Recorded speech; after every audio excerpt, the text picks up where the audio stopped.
별과 같이 영원토록 빛나리라 라고 하는 제목으로 말씀드리려고 합니다. 오늘 우리는 다니엘서 맨 마지막 장 12장을 살펴보려고 하는데요. 다니엘 고레스 왕 제3년에 히데겔 강가, 티그리스 강가에서 다니엘이 네 번째 받은 그 묵시, 제4묵시 중에 마지막 부분인데요. 10장부터 나오죠. 10장, 11장에서는 페르시아 바사 제국 마무리되는 거, 그리고 헬라 제국이 들어서는 거. 헬라 제국이 들어섰는데도 불구하고 한동안 엄청난 기세로 세력을 확장했지만 결국 헬라 제국도 알렉산더 대왕의 죽음과 함께 네 개로 분열되고, 그 중에 남방과 북방, 팔레스틴을 중심으로 해서 남방은 톨레미 왕조, 북방은 셀루쿠스 왕조. 그 중에 셀루쿠스 왕조가 아주 이름을 맹위를 떨치는 그 왕이 등장하게 되죠. 에피파네스, 안티오코스 4세 에피파네스라고 하는 사람이 등장해가지고 천하를 혼란케 한 일이 있습니다. 에피파네스가 왕이 되어가지고 애국도 또 거기에 동조했던 나라들 있잖아요. 구스라든지 이런 나라들, 리비아 이런 나라들까지도 못살게 굴고, 자기한테 동조했던 나라들은 모압, 암몬 뭐 이런 사람들, 뭐 지리적으로 거기를 거쳐가지 않기도 하지만 자기 편에 동조 입장을 같이 했다, 그런 뜻에서 그들은 봐주고 손 안 대고 넘어가는 그런 일이 전개되었습니다. 그것이 예언되었고 그대로 역사 가운데 일어났었던 사실을 우리가 살펴본 바 있지요. 이미 우리 입장에서 보면 지나간 일인데요. 오늘 12장에 되어지는 말씀은 셀루쿠스 왕조 안티오코스 제4세 에피파네스의 그 시절에 관한 예언의 이야기가 아니고 전 인류를 대상으로 한 전 인류의 종말에 되어질 일에 대한 예언 묵시를 지금 다니엘을 통해서 주고 있는 내용이에요. 잘 살펴보아야 되고 잘 알아야 되겠죠. 왜냐하면 우리에게 당할 일이니까. 동의를 안 하시네. 우리가 당할 일이니까 잘 살펴보는데요. 1절부터 한번 보겠습니다. 그때에 내 민족을 호위하는 큰 군주 미가엘이 일어날 것이요 또 환란이 있으리니 이는 개국 이래로 그때까지 어떤 환란일 것이며 그때에 내 백성 중 책에 기록된 모든 자가 구원을 받을 것이라. 무슨 말로 시작하느냐면 그때에라고 하는 말로 시작하고 있습니다. 우리가 보통 그때에 그러면 앞에 있는 구절에 이어서 그때에 이렇게 짐작하잖아요. 그런데 여기는 그 그때가 아니에요. 11장에는 안티오코스 4세 에피파네스가 무기와 같은 건 많이 돈 들여갖고 투자해가지고 전쟁을 일으켜가지고 주변국을 집어먹고 삼키고 정복하고 이런 전에는 상상도 보지도 못했던 그런 일들을 동원해서 세력을 확장하는데, 거기에 협력하면 명예도 들고 돈도 주고 땅도 주고 이랬었어요. 반대하고 하나님에 대한 신앙을 지키고 그 반대 입장에 서고 그런 사람들에게는 어떤 형태로든지 그와는 반대로 불이익을 주게 되지요. 무시무시한 광풍처럼 몰아닥쳐가지고, 그러니까 적그리스도에게 동조하면 그 당하게 될 환란의 때에 환란의 전에 좀 편안하게 그렇게 살 수 있겠지만, 적그리스도에게 반대하고, 그 이야기는 뭐예요? 하나님을 섬긴다고 하는 이야기죠. 하나님의 말씀대로 따라 살고 이렇게 사는 사람들은 무지막지한 고난을 겪게 될 것을 이야기하죠.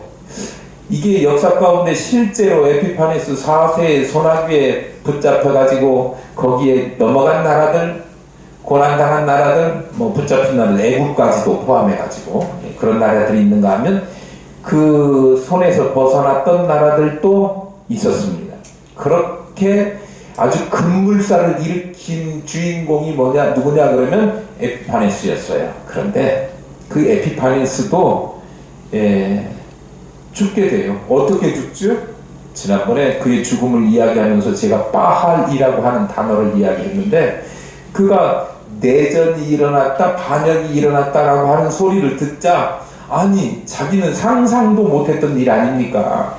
우리도 상상도 못했던 일이 최근에 일어나가지고 밤잠을 설쳤던 한 2주간이 있었는데, 그 백성들이, 왕이 반란을 일으킨 게 아니고 백성들이 반란을 일으켰다 그런 소리가 자기한테 들려지니까 그걸 견디지 못하고 너무 당황스럽고 또 막 몸이 부들부들 떨릴 정도로 그런 떨림이 있었다, 놀랐다 라고 하는 단어가 빠알이라고 이야기했습니다. 어쨌든 에피파네스 4세 천하를 호령하던 그도 그 소문 듣고 돌이켜서 다시 전쟁을 나가려고 하고 이렇게 하다가 결국은 죽고 맙니다.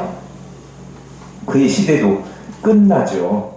그런데 그 당시에 에피파네스 4세를 도와줄 사람들, 같이 할 사람들이 있을 줄 알았는데 아무도 도와줄 자가 없는 거예요. 적그리스도로 예표되어지는 에피파네스 4세, 그가 말년에 가서 죽게 몰락하게 되니까 주변에 누가 도와줄 줄 알았는데 아무도 없었다라고 하는 얘기는, 적그리스도가 정말 매일을 떨치고 믿는 사람들에게 핍박을 가하고 그래도 어느 순간이 언제입니까? 예수 그리스도가 심판을 오실 때 적그리스도는 무너지게 돼 있고, 그때에는 누구도 그를 일으켜 세우거나 도와줄 사람이 손이 아무도 없게 된다라고 하는 이야기예요. 누가 최후의 승자니까요? 주님이, 주님과 함께하는 우리가 승자가 될 것이니까요. 어쨌든 그리고 나서 그 본문이 어떤 내용입니까? 11장 맨 마지막 45절 말씀이에요. 그의 종말이 이르니 도와줄 자가 없으리라, 그렇게 하고 끝났거든요. 그리고 그때에, 그러니까 에피파네스 4세가 죽고 그리고 그를 도와줄 자가 없는 그때에 라고 해석하기 쉽다, 그런 얘기예요. 그런데 아쉽게도 그때는 그때가 아니라고 하는 말씀이에요. 왜냐하면 우리가 1절에 읽은 것처럼 마지막 부분을 한번 볼게요. 그때에 내 백성 중에 기록된 모든 자가 구원을 받을 것이기 때문입니다. 무슨 말씀입니까? 여기 책은 생명책을 이야기하는 거예요. 생명책. 하나님께서 구원할 하나님의 백성을 기록한 책이죠. 그 책에 기록된 모든 사람이 구원받는 때는 언제라고 여러분 생각하십니까? 주님 다시 오실 때 아닙니까? 그러니까 이 어떤 사건 중심으로 그 말미에 안티오코스 에피파네스 그가 죽었을 때에 그때가 아니고 세상에 종말이 임할 때에 라고 하는 그때를 이야기하는 거예요. 그래서 오늘 12장을 보면 어느 한 세대에 국한된 예언이라기보다는 앞으로 지금부터 우리 다음 세대가 가지게 될 그 세대에 해당하는 예언의 말씀이다. 그런데 그때는 어떤 일이 있다고 그랬냐면, 우리가 1절에서 읽은 것처럼 세상의 마지막 때가 이르면 여태까지 한 번도 개국 이래로 겪어보지 못한 환란이 임한다 그랬습니다. 전대미문의 큰 환란이 임한다 라고 하는 말씀입니다. 환란이라고 하면 우리가 겪을 수 있는 아주 큰 환란이 뭡니까? 위기가 뭐예요? 전쟁 같은 겁니다. 인류가 지금까지 경험하지 못한 어마어마한 대환란을 맞이하게 되는데, 계시록에 보면 그 인류 끝에 맞이하게 될 전쟁을 아마게돈 전쟁이라고 이야기하고 있습니다. 주님께서도 그 전쟁을 가리켜서 그때에 큰 환란이 있겠습니다. 창세로부터 지금까지 이런 환란이 없었고 후에도 없으리라 마태복음 4장에 이야기하고 있어요. 스가랴 선지자는 이 대환란의 때에 인류 중에 3분의 2가 없어질 것이다 그렇게 이야기하고 3분의 1만 남을 것이다. 스가랴 13장 한번 볼게요. 8절 9절에 여호와가 말하노라 이 온 땅에서 3분의 1은 멸망하고 3분의 1은 거기 남으리니 내가 그 3분의 1을 불 가운데에 던져 은같이 연단하며 금같이 시험할 것이라. 그들이 내 이름을 부르리니 내가 들을 것이며 나는 말하기를 이는 내 백성이라 할 것이요 그들은 말하기를 여호와는 내 하나님이시라 하리라. 예. 3분의 2가 전쟁으로, 인류의 3분의 2가 전쟁으로 사라지는 거예요. 예. 예, 세계 제2차 대전이 1939년에 일어났습니다. 45년까지 지속되었는데요. 예, 나치 독일, 일본, 그리고 이쪽 편에는 누가? 미, 영, 소, 중 세계 대전이 일어났지 않습니까? 그때 죽은 사람이 5천만 명 이상이랍니다. 5천만 명 이상이 죽었다고요? 놀래는 척이라도 해주세요. 5천만 명이 얼만큼이냐면요. 2023년 작년 행정안전부가 내놓은 자료에 의하면 우리 대한민국 인구가 5,139만 명이에요. 그냥 대략 5천만 명. 우리나라 하나 정도의 인구는 그냥 지구상에서 없어진 거예요. 언제? 2차 대전 때. 그런데 그게 인류 역사상 지금까지 가장 큰 전쟁이요. 사망자가 그만큼이고 부상당한 사람은 못 세고. 그런데 이제 앞으로 인류 대종말이 일어나게 될 때에 우리가 겪게 될 환란으로 죽게 될 사람은 스가랴서에 의하면 인류의 3분의 2가 없어진다는 거예요.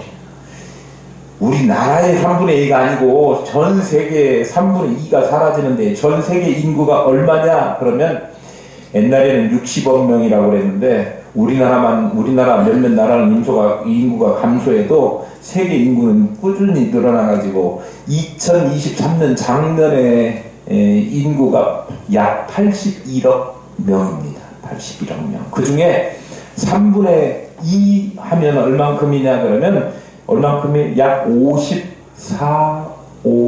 명쯤 됩니다. 어마어마한 사람들이 한꺼번에 죽게 되는 거죠. 얼마나 이 환란이 전쟁이 심각할 것인가를 우리가 예상해 볼 수 있습니다. 이 중에 3명 중에 만약에 지금 이 전쟁이 일어난다고 하면 3명 중에 2명은 어디로 가고 그렇게 된다 그러니 이때 겪게 되는 가장 비참한 전쟁이 되게 될 것인데요. 그런데 우리가 두려워하지 않을 것은 가브리엘 천사가 그때에 내 백성 중에 책에 기록된 1절에 모든 자가 구원을 받을 것이다.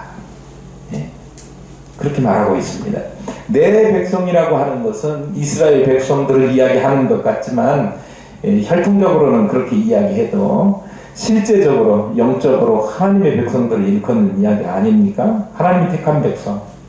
책은요, 아까 말씀드렸지만 생명책을 이야기하는 거예요. 생명책에 기록된 그 하나님의 택하신 자는 인류의 3분의 2가 쓸려가듯이 한꺼번에 죽임을 당하는 그와 같은 아주 무시무시한 환란과 전쟁이 일어날 것인데 그때에도 인류가 멸절될 만한 그런 위기 가운데도 살리시고 하나님의 은혜로 살아남은 그 사람들은 살아남은 채로 휴거되어서 새롭게 변화되어 하나님 영광의 나라에 들어가게 된다라고 하는 이야기입니다. 마지막 대환란이 언제 도래할지는 모릅니다. 그렇지만 하나님의 백성인 우리에게 있어서 이 마지막 대환란은 피할 수 없는 때가 될 것입니다. 고난을 겪어야 되는 것, 엄청난 시련을 겪어야 되는 그 때가 우리에게 임하게 될 거예요.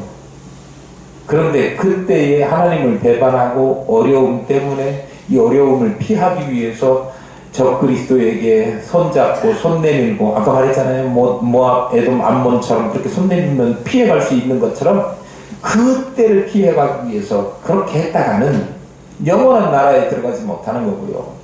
그 핍박과 환난이 아무리 어렵고 힘들다고 하더라도 적그리스도에게는 반기를 들고 맞서 싸우고 하나님에 대한 신앙, 믿음을 지키고 예수 그리스도만 붙들고 나가기로 한다고 하면 그 사람들은 생명책에 기록되고 그 사람들은 영원한 나라에 들어가게 된다. 그러니까 두려워하지 말고 하나님만 의지하고 붙잡고 나아가면 이 또한 지나가리라. 그 다음에 뭐가 온다고요?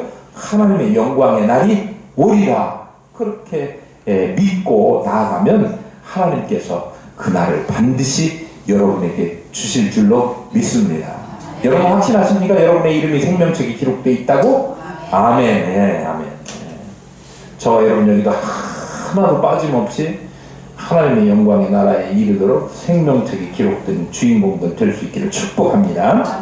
우리가 관심을 기울여야 될 것은 뭐냐? 우리가 진짜 관심을 기울여야 될 것은 그 환난의 날에 환난이 얼마나 극심할 것인가, 그거에 대해서 관심 기울일 필요 없고요. 그거보다는 얼마나 고통스러울 것인가, 거기에 관심 가질 것이 아니라 오히려 하나님을 향한 나의 믿음이 변함없이 흔들림 없이 굳건한가, 여기에 관심을 가지고 있다고 하면 우리는 틀림없이 하나님의 영광스러운 환대를 받으면서 하나님 나라에 입성하게 될 줄로 믿습니다. 2절 보겠습니다.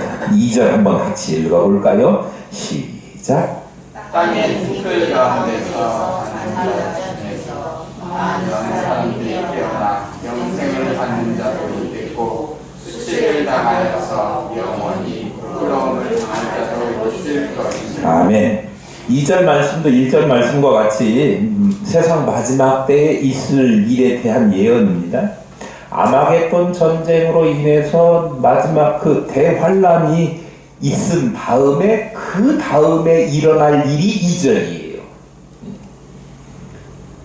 뭔 일이 있다고 그랬어요? 아마겟돈 전쟁은 누가 승리케 해요? 천사장 미가엘로 인해서 의의 세력이 승리하는 거예요. 악의 세력, 죄악된 것들은 다 무너지게 돼 있고, 아무리 그 환란이 극심하다고 해도 하나님께서 보내신 미가엘 천사장을 중심으로 해서 그 의의 세력이 승리를 하는 거예요. 그 후에 하나님의 택하신 하나님의 백성들, 그 사람들을 구원하시기 위해서 예수 그리스도께서 만왕의 왕이 되신 그 주님께서 우리를 구원하셨다고 하는 그 사실을 믿고 끝까지 승리한 그 승리자들, 환난을 극복한 사람들, 그 사람들에게는 예수 그리스도께서 구름 타고 오셔서, 구름 타고 오셔서 그때에 우리가 다시 부활하게 된다. 그런 말씀이에요. 거기 티끌 가운데에서 자는 자 중에서, 티끌이 뭡니까?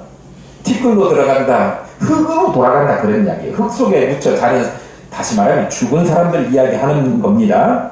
이미 죽은 사람들이, 죽은 자들이 깨어나 그랬습니다. 부활하게 된다라고 하는 사실을 이야기하고 있는 것입니다. 세상 마지막 때에 죽은 자들이 다시 살아나게 되는데 어떤 사람만 살아날까요? 하나님께 구원받은 사람만 살아날까요? 구원받지 못한 사람도 살아날까요? 근데 오늘 성경 본문 봐봐요. 이게 1절도 힘들게 하는 그때가 나오더니 2절에는 많은이라고 하는 표현이 나와서 힘들게 해요. 보세요. 많은 사람이 깨어나 그랬습니다. 그런데 여기 많은이라고 하는 말을 사용하면 우리 생각에 많은 사람 말고 적은 사람들은 안 깨어나는 사람도 있을 거 아니냐, 부활하지 않는 사람도 있을 거 아니냐, 그런 생각이 들잖아요. 예. 언어의 차이 때문에 그래요. 예. 이 다니엘서가 기록된 그 이스라엘 사람들, 그들의 언어로 많은이라고 하는 말은 때때로는 모든이라고 하는 의미를 갖고 있습니다. 성경에 그런 용례가 있어요. 로마서 한번 볼게요. 로마서 15장. 예, 앞에 화면에 나왔네요. 그러나 이 은사는 그 범죄와 같지 아니하니 곧 한 사람의 범죄를 인하여 많은 사람이 죽었은즉 더욱 하나님의 은혜와 또한 한 사람 예수 그리스도의 은혜로 말미암은 선물은 많은 사람에게 넘쳤느니라 그랬습니다. 한 사람이 범죄해가지고 그 범죄로 말미암아 많은 사람이 다 죄 가운데 들어갔습니까? 모든 사람이 죄 가운데 들어갔습니까? 여기 써진 것 말고 모든 사람이에요. 그죠? 그 중에 하나도 예외는 없어요. 죽음에 관한 것, 죄에 관한 것, 부활에 관한 것, 이것에 관한 이야기를 할 때 성경의 중심된 뜻은 뭐냐 그러면 하나도 예외가 없음을 이야기해요. 그러니까 많은이 아니라 모든이야. 우리 사고방식으로는 많은이라고 하니까 아닌 사람도 있을 거라고 혹시 생각하시는 분이 있겠지만 하나님께서 이 말씀을 주신 것을 우리가 인간의 언어로 번역하면서 그 뜻을 제대로 다 옮기지 못하고 이렇게 한 것일 것 같아요. 그러니까 많은이라고 쓰고 성경의 중심 내용은 그 중에 빠진 사람은 예외가 하나도 없기 때문에 많은이라고 쓰지만 뭐라고 읽어야 된다고요? 모든이라고 읽어야 된다고. 동의하십니까? 제가 잘못했으면 제가 이제 그만해야지. 이게 맞는 죄와 죽음과 심판과 부활에 대해서는 단 한 명의 예외도 없다라고 하는 것이 성경의 가르침이기 때문에 그래요. 자, 그러면 이제 만은에 관한 문제는 해결됐네요. 모든 사람들이 다 죽었고, 예, 죽은 모든 사람들이 다 어떻게 부활해요. 부활해요. 그러니까 하나님 앞에 잘 의롭다고 믿음으로 살았다고 인정받는 사람도, 그러니까 주 안에서 죽은 자들이죠. 예, 주 안에서 사는 자, 그 사람들도 부활하고, 그렇지 않고 하나님 안 믿고 적그리스도가 하는 짓 따라다니고 나쁜 짓 하고 악한 일 했던 사람들도, 죄 짓고 살았던 사람들도 죽었다가 그 날에 다시 부활하게 되는 거예요. 다 부활해요. 그런데 같이 부활하지만 어떤 사람들은 그 부활로 말미암아 영원한 생명을 얻게 되는 영생을 얻게 되고, 어떤 사람들은 어떻게 돼요? 부끄러움을 당한다 그랬는데 죽지도 않고 지옥의 영원한 죄인이라고 하는 그런 타이틀을 붙이고 죽지도 않고 숨이 넘어가지도 않고 영원한 세상을 그렇게 지내야 되는 앞으로가 펼쳐질 것이니, 그 부활은 어떤 종류의 부활에 두 종류가 있을 것 같죠? 생명의 부활, 다른 말로 하면 영생의 부활. 또 하나는요, 심판의 부활, 사망의 부활인 거예요. 부활인데 뭔 사망이, 영원한 사망을 이야기하는 거 아닙니까? 영벌을 당하게 될 사람들이 맞게 되는 심판을 앞둔 부활인 거예요. 예외는 없다는 거예요. 둘 중에 하나예요. 그런데 그 둘 중에 하나를 어떻게 가르느냐, 그 기준이 있을 거 아닙니까? 그날 기분이 좋으면, 주님이 기분이 좋으면 너는 이쪽 막 던지기로 막 하는 게 아니고요. 그게 아니고 주님에 대한 이 땅에서의 우리 자신들이 살아온 그 주님을 대하는 태도, 자세, 마음, 믿음, 신앙에 따라서 그것이 결정된다라고 하는 얘기예요. 주님을 믿는 믿음이 있었느냐? 그렇지 않고 주님을 배반하고 그렇게 주님을 믿으라고 권면하고 악에서 떠나라고 이야기하고 죄의 자리에서 벗어나라고 충고해도 귀뜬 거 안 끼고 세상에서 말하는 악한 일에만 귀 담고 거기에만 관심 기울이고 세상에만 빠져서 살던 사람들하고는 확연하게 구분이 될 것이다, 그런 말씀입니다. 하나님이 보내신 구원자 예수 그리스도를 믿음의 주로 받아들이고 하나님의 말씀을 순종한 사람하고 하나님의 말씀을 순종하지 않고 거역하고 그리스도를 배척한 사람들의 운명은 판이하게 갈라지게 된다라고 하는 것입니다. 그래서 심판을 받아서 하나님을 거절하는 사람들은 영벌에 처하게 되는데요. 우리는 어떤 사람이 되어야 돼요? 영원한 생명을 얻을 사람, 생명책에 기록된 사람들이 되어야 되는데요. 그렇게 하기 위해서는 뭐가 전제되어야 되느냐 그러면 정말 지금까지 겪어보지 못한, 경험해보지 못한 그러한 시험을 만난다 하더라도 주님을 배반하지 않아야 되는 거예요. 그 고비만 넘어가면 사도 바울이 고백했던 것처럼 이 땅에서는 한 번도 보지도 경험하지도 비교할 것이 없는 하늘의 영광을 우리에게 주신다. 그러니 정말로 어려운 일이 있어도 나중에 우리가 받을 상을 위해서는 어려움도 고통도 인내하고 참아내고 넘기면서 살아가는 것처럼 우리 앞으로 환난이 어마무시한 환난이 우리 앞에 닥친다 해도 그리고 그 환난을 겪지 않고 고난 당하지 않고 힘들지 않고 편안하게 안락하게 이 땅에서 살려고 하면 그렇게 하면 돼 라고 하는 사단 마귀의 유혹이 있다고 하더라도 거기에 결코 넘어가지 않고 예수 그리스도만 꽉 붙들고 아무리 힘든 길이라도 좁은 길이라도 험한 길이라도 가다 하기를 마다하지 않는 저와 여러분 되셔서 하나님께서 사랑하는 독생자 예수 그리스도를 이 땅에 보내셨는데 그가 우리를 위해서 죽으시고 우리 그거 기념해서 성탄절 내일 모레 곧 지킬 거 아닙니까? 그런데 그 주님께서 우리를 위해서 죽으시고 부활하시고 승천하셨다가 다시 오실 날에 우리를 일으켜 세우시고 뭐 했다고? 잘했다고. 그리고 어디로? 생명책에 기록된 우리를 하나님의 백성들을 하나님의 영광스러운 나라에 영광스러운 것으로 불러 이끌어 가실 것이라고 하는 그것을 우리가 생각하고 염두에다 두고 생각한다면 지금 어려운 거, 고통스러운 거 다 이겨낼 수 있다 그런 말씀입니다. 사도 바울에게 주셨던 그 마음을 저와 여러분에게도 주실 수 있게 주시기를 축복합니다. 3절 보겠습니다. 지혜 있는 자는 궁창에 빛과 같이 빛날 것이요 많은 사람을 옳은 대로 돌아오게 한 자는 별과 같이 영원토록 빛나리라. 지혜 있는 자는 누굽니까? 앞에 어려움 중에도 환난 중에도 인내하고 참아내고 그렇게 한 사람들 말씀하는 거예요. 하나님 나라를 유업으로 받을 자들, 다시 말하면 생명책에 기록된 자들입니다. 마지막 때의 영생을 얻게 될 자들이에요. 그런데요, 그들은 어떻게 한다고 그랬어요? 궁창의 빛과 같이 빛난다 그랬습니다. 그런데 그보다 더 한술이라고 하면 좀 어감이 이상하고 한 걸음 더 영광스러운 일이 기록되어 있어요. 그 다음에 많은 사람을 옳은 대로 돌아오게 한 자는 별과 같이 영원토록 빛나리라. 지극히 존귀하게 높임을 받을 사람에 대해서 이야기하고 있는데 그게 뭐냐 그러면 많은 사람을 옳은 대로 돌아오게 한 자입니다. 뭔 얘기 같아요?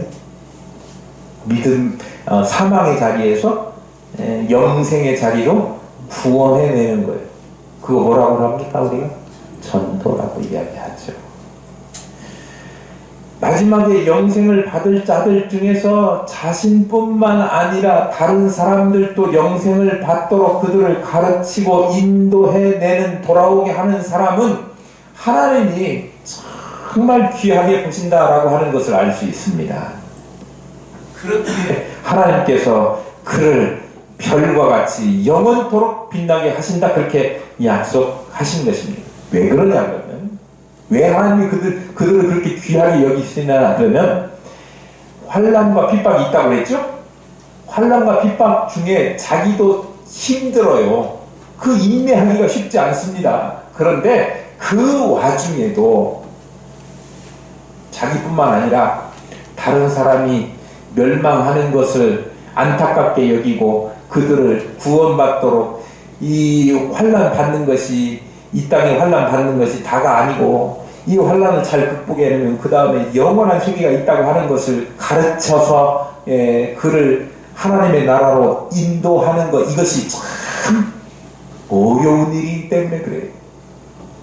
말세가 오면은요, 여기에 관심을 가지기보다는 사람들이 뭐 다른 데에 더 집중하게 되고요. 제일 관심 있는 게 뭐예요? 돈에 관계되는 거, 또 뭐 이성에 관한 거, 뭘 그렇게 빠져 쌌는지 모르겠어 사람들이. 유튜브에 보면 막 돈, 그 다음에 뭐 또 여자, 또 뭐 또 정치, 뭐 그런 데만 온갖 관심이 집중되는 것을 볼 수 있습니다. 그런데 그런 것을 관심을 가지고 사람들이 빠지기 쉬운 진리의 말씀에는 별반 관심이 없고, 우리가 이야기를 해줘도 별반 그다지 관심이 없어요. 자기의 욕심을 채우기 위해서 진리에서 벗어난 허탄한 이야기에만 관심을 가지는 그런 시대에 그런 사람들에게 복음을 전한다는 것이 쉬운 일은 아닌 거예요. 그런데 그 와중에도 얼마나 최선을 다해서 자기의 모든 것을 다 주어야, 해산하는 수고를 아끼지 않아야 한 생명을 인도해 구원해 낼 수 있는데요, 그 일을 이런 시대에 감당했다고 하는 것을 하나님이 그냥 애썼네 이 정도가 아니고요, 콩참의 별과 같이 영원토록 빛나게 하시겠다, 그렇게 극도의 칭찬을 아끼지 않는 약속을 주신 거예요.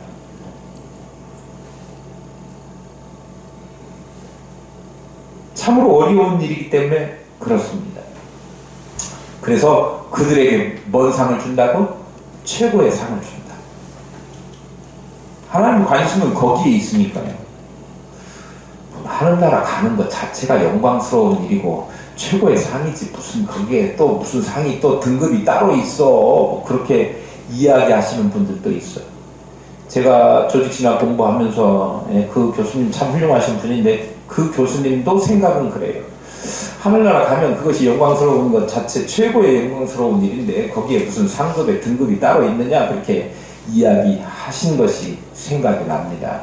그런데요, 성경을 보면 성경은 우리 신학책이 중요한 게 아니고 뭐가 중요하냐면 성경이 중요한데요.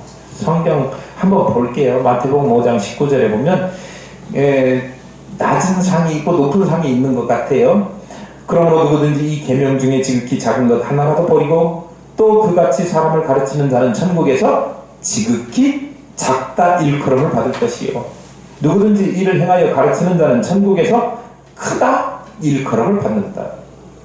이 지극히 작은 자가 있고 큰 자가 있죠. 물론 지극히 작은 자라도 하늘나라에 들어가기만 해도 그것도 영광스러운 일이지만, 기왕이 하늘나라 가는데 장학금 타고 들어가면 좋지 않습니까? 1등 하면 좋지 않아요? 하나님께 더 큰 인정을 받으면 좋지 않겠습니까? 물론 우리가 하늘나라에 들어가는 것은 뭐 가지고 들어가요? 우리가 한 것 가지고 들어가는 거 아니에요. 오직 믿음으로 가요. 그러나 하나님 나라에 들어가서 거기에서 받게 된 상급은 등급이 있어요. 분명히 성경에 보니까. 뭐에 따라서 받아요? 행한 대로 받는 거예요. 뭘 하나님이 가장 가치 있다고 쳐주셔요? 봉사한 것도 중요해요. 일심으로 봉사하고 교회 섬기고 김장하고 막 이런 거 중요해요.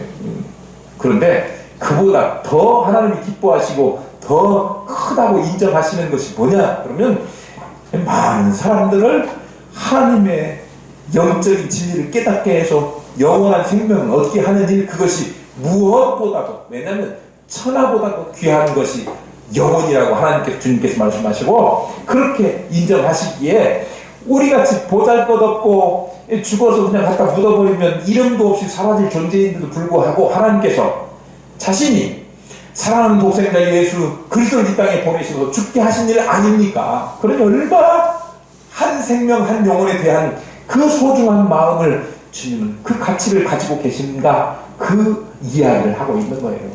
그러니까 말세가 되면 더욱 복음 전하는 것이 쉽지 않고 사람들은 다른데 정치에 돈에 주식에 이런 데 더 관심이 많이 있을 거지만 우리는 뭐 해야 된다고요? 오직 하나님의 말씀 전파하고 한 생명이라도 더 구령하는 일을 위해서 최선을 다하면 하나님께서 우리를 어떻게 하신다? 하늘의 별과 같이 빛나게 하신다 약속하셨으니 올해 이제 다 지나갔네요. 다음 주 한 주간 남았는데 다음 주에 한 주간 통해서 인도하셔도 괜찮고 좋죠. 제가 이렇게 들리는 소문에 의하면 막 열심히 모일 때마다 전도하시고 어떻게든지 전도하시려고 노력하시는 거 제가 다 듣고 있습니다. 감사한 일이고요. 하나님께서 그 노력 또한 귀하게 여기실 줄로 믿습니다.